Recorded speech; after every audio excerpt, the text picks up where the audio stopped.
Today's guest is Sarah Hughes. She is the Manager of Professional Development at the American Council for Technology and Industry Advisory Council, better known as ACT-IAC. And Sarah and I have worked together, we were just talking about it, a year. We've been working together on the Associates Leadership and Development Program, which is for early career people who are in federal or industry. It's hard to believe it's been almost a year, but thanks for joining me on the podcast. Well, thanks for having me. I'm very excited. So for those who haven't had a chance to go to a networking event to you, and you and I have been to plenty, and get to know you, talk about where you're from, who you are, and what you do. Okay, well, originally from Ohio. I have lived in 10 different states in my life, thanks to a large portion of my career. I talk with my hands because I'm Italian, so just the little things are my fingers. I went to college. I was an athlete at Beaver Local High School. I went to Wheeling Jesuit University and got my BS in sports management with a minor in women's studies. They are no longer the Jesuits pulled out, so it's just Wheeling University now, or they might have went back to their roots when it was only men at Wheeling College. So uncertain about that. I played volleyball for a little while, and then I took my first internship at the ECHL Wheeling Nailers, which is one of the longest standing hockey teams there. They are still partners with the Penguins. So that's where I got my start or my career. Not to be confused with my very first job where I was cutting meat at Russell's Mini Mart in Wellsville, Ohio. We all get to start with that first job, right? I mean, yeah, it's, you just making like subs and all this fun stuff. It is what it is. Everyone has that first job. Wow. So it's good. So because you were an athlete in high school, is that what made you choose sports management? Yeah, I thought it was a great like combination because I enjoyed business. My mom owned a real estate company for years. And so I just thought business was like a great way to go. No one told me about the low pay and minimal benefits and long hours within the process of it. I had an amazing career. I've seen amazing concerts from the mezzanine level. I've worked for amazing organizations. I was there with Lincoln Holdings when Abe Poland died. So I was there during the whole merger into Monumental Sports. I worked for the New York Islanders, the Seattle Storm, SMG. I've done some pretty awesome things in the sports world. And it took me 6 years to get out of it. And it's for those reasons you just talked about. So then how did that transition come about? I was working for Club Corp at River Creek Club in Leesburg, Virginia, and an owner of a GovCon company that has actually now been bought out, was like, "What, do you want to continue be doing this?" And I'm like, absolutely not. I've been trying to get out for years. But everyone, like a lot of men, especially when you're looking for other sales positions, they don't know how it works in the front office of a sports team. You're literally doing your own budgets. You're doing your own marketing plans. You're working with other departments. When you hire someone from the sports industry, you're getting a well-rounded person.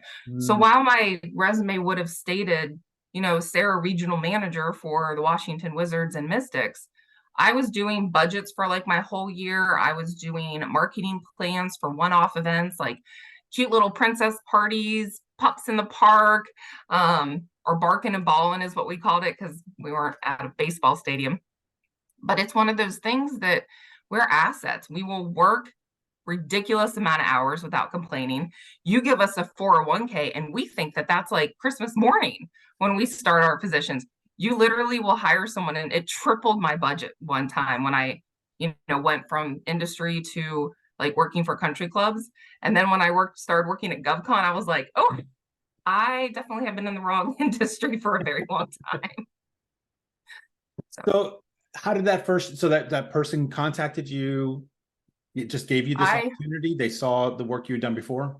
Yeah, well, I was actually kind of hounding her to re-up her corporate membership, but a lot of her people that she had under the corporate membership had moved away, and we just started talking. I'm like, well, you can do it this way. There was other ways I was trying to revive this account.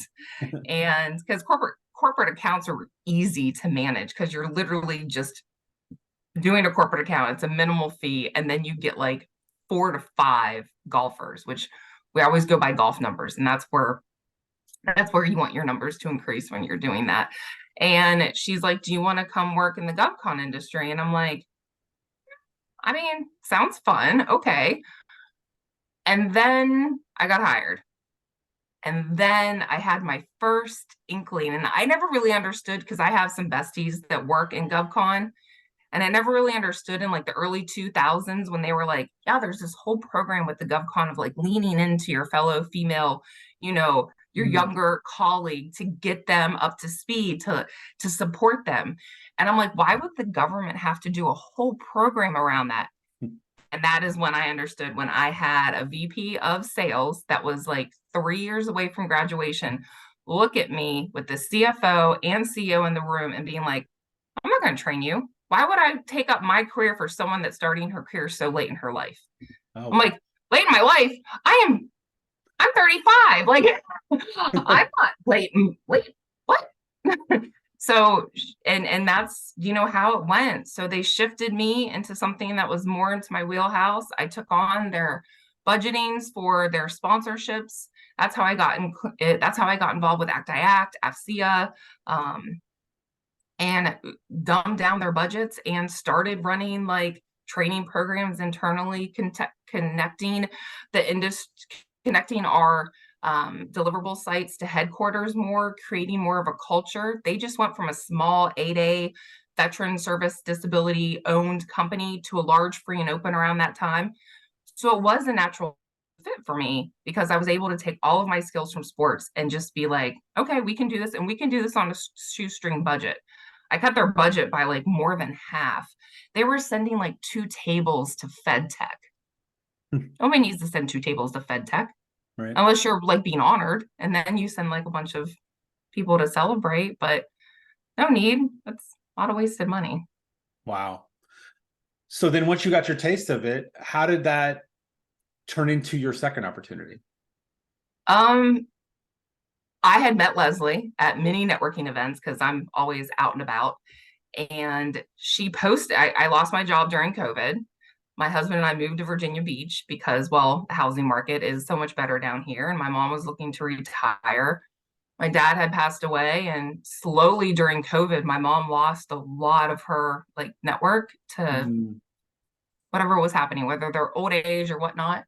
And we're like, okay, you can move in with us. I'm an only child. That's just how it is.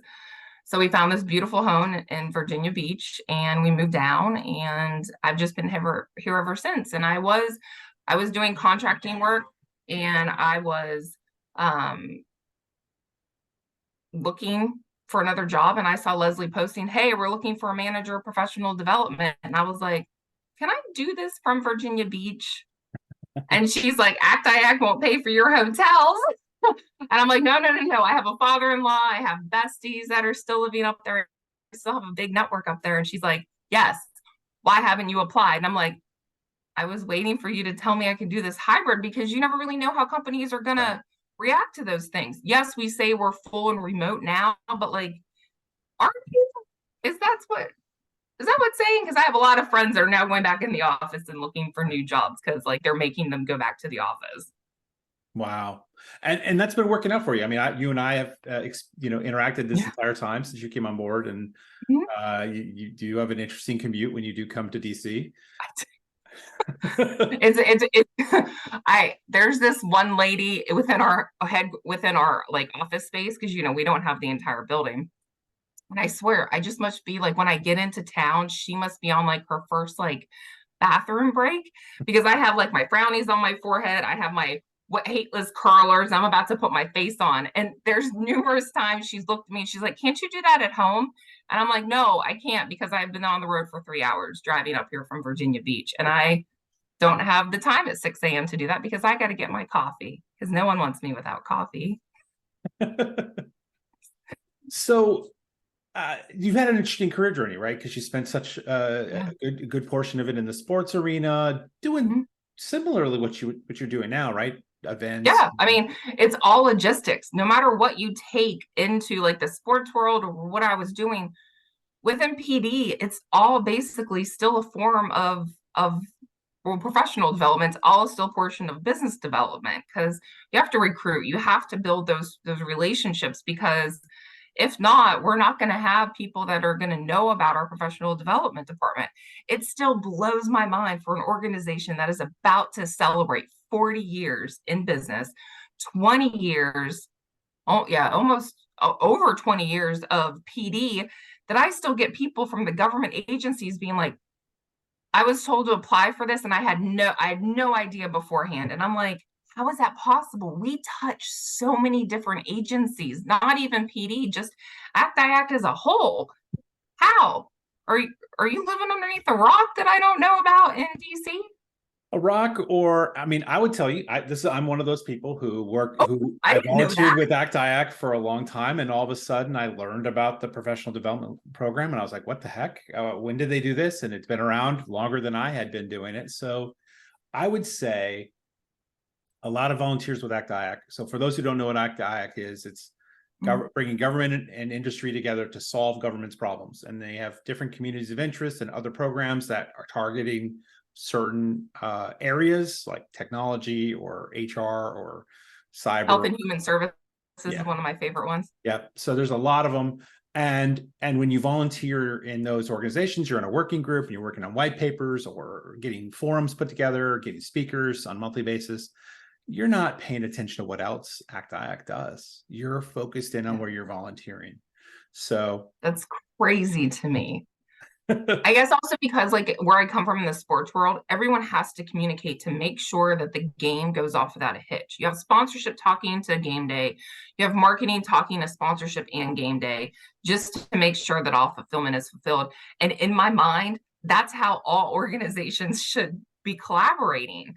And whether that's the right way or the wrong way, but that's just the way I was raised, to think that like, yes, everyone needs to talk and everyone needs to know a little bit of everything so you can pick up slack and,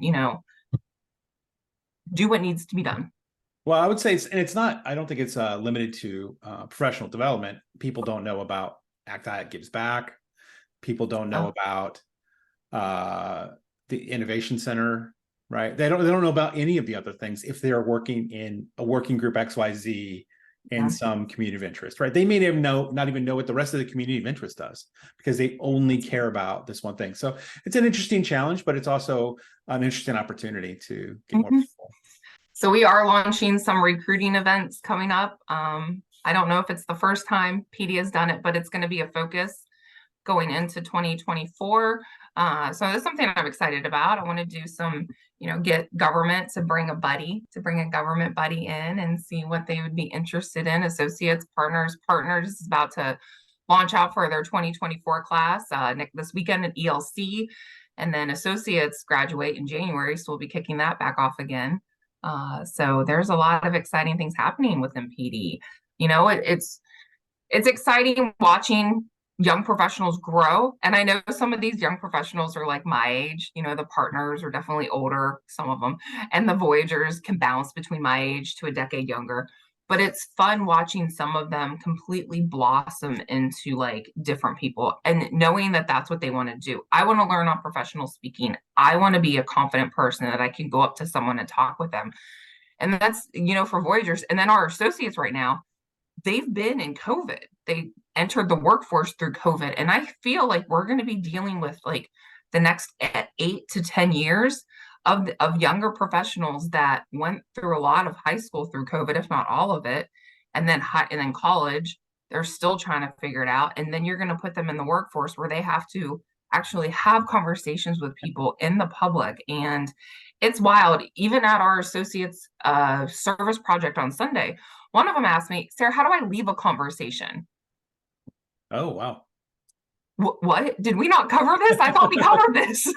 Did you forget your notes? Yeah, we might have. I was like, and I gave him like a script thing, and he's like, Sarah, it's that easy. And I'm like, it's that easy. Like, I think you're thinking too far into it. It's not like you're saying like goodbye to like, your Aunt Teresa, and you have to have a 4-minute conversation with her and like the rest of your aunts and uncles when you're leaving a house, the holidays. You're just excusing yourself because you have to hit more people to talk to. Yeah. And he's like, oh, I've been making it way more difficult. And I'm like, okay. But it's a learning curve. It's a learning curve, but that's why they're early career, right? They're trying to learn Yeah. those skills. So it is fun watching that. That's where I've really enjoyed participating, is in that associates program, because there is a lot that they need to learn or want to learn or need to practice and figure out how to interact. And why not? Why not myself and others that we can recruit be there to give them that information for free rather than they learn it the hard way? Right. I mean, I couldn't imagine just, just being like, it's crazy because I'm like, I look at them and I'm like, you guys are, especially our associates right now, I'm like, you guys have it together so well. And they're like, we do. And I'm like, at Yeah. least to me, you do. I don't know about your personal life, but like looking at you right now, I think you have it very well together for a young professional at like 25, 26. Because when I was that age, yes, I felt like I had it together, but I just felt like I was floundering more. I don't know if it's the schedule of sports or the moving around as much as I did, but they just seem like they have it so much together. And it could also be the fact that we have, the second careers in there too. Because, Mhm. we have a group of 8 of them that are, we had a tennis pro and a librarian, a school teacher that are like starting their second careers. And it's really cool. One of them is actually going through like salary negotiations now because she's about to get a new job. And she's like, Sarah, this is so fun. I've never had to do it before. And she's asking me for like coaching advice, or just like to talk her through and pep her up, which is cool. And I'm just like, oh, look at you in your second career just blossoming. I love it. That's awesome. Yeah. So as you've gone through your career, what's something that you've witnessed that you were like, man, I wish we would do that differently? And maybe that thing is really, really hard, right? Maybe that's why we're not doing it differently. We just need to call attention to it. But what's something, if we came to you, Sarah, and said, today you have the power to make a change, what might you change? I would change that onboarding is a more structured format. There are some companies that have it down really well where you do check-ins at 10, 30, 60, 90 days out, and they hand you a mentor, and that's your person that guides you. I had one mentor and actually lost them in 2020. So I'm on the hunt. So if anyone wants a mentee, I'm available. But it's hard because you sometimes are floundering. You can't really like rely on your parents for advice with that because you've outgrown them professionally because they want better for the next generation and you've accomplished that. Mm. So you get into this weird format where you're like, who can I talk to about this problem? I end up just going to a therapist, but like, before before those things, it's who can I talk to within this organization to get the lay of the land? I didn't realize the amount of politics that went into working in the GovCon world. And I found out very quickly and I adjusted very, very quickly. And, I found those people that I could rely on, but you even hearing some of these associates that have been like leaning on me for stuff because I said I'm gonna call me anytime I can talk.